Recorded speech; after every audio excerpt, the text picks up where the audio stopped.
Morning, you always want to know where your money's going. Looks like technology is doing okay. NASDAQ record high Friday close and up a little bit this morning. The Dow off about 90. Jeff Sica is joining us today. Dan Ives, very well-known investment guru, he says the race to $4 trillion valuation is between Nvidia, Microsoft and Apple. Who are you betting on? Well, I would say, and if you look back at when Apple crossed that $1 trillion price in 2018, nobody would think that Nvidia would be in the running. It was a $35 stock. It was worth maybe $50 billion. Now they're in the running with the two titans. My bet, Stuart, is Microsoft. I think Apple had the Worldwide Developers Conference with their AI initiatives with Apple went great. But Microsoft has what I would consider the best potential trajectory going forward with their cloud business. And keep in mind, Microsoft will reach $4 trillion first because they have a superior AI head start on Apple.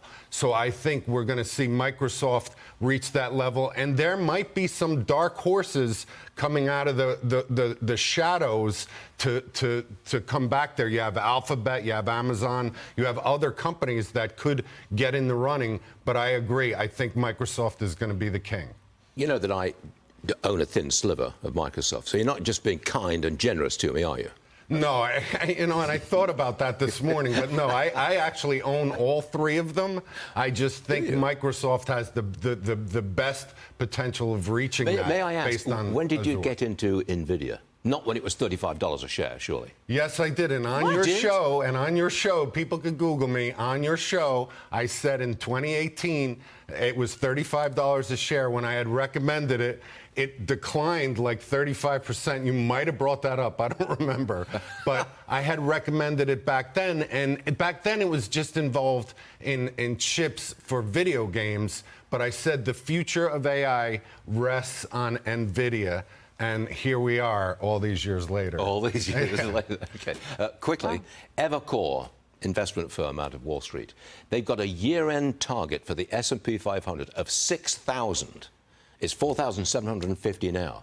That will be a huge rally. You see it happening? Yeah, I don't see that. I think we're going to have a flat market so much, and the fact that they made this call. I think these analysts like to put these numbers out there to get attention on themselves. I hate to say that. I don't know the guy.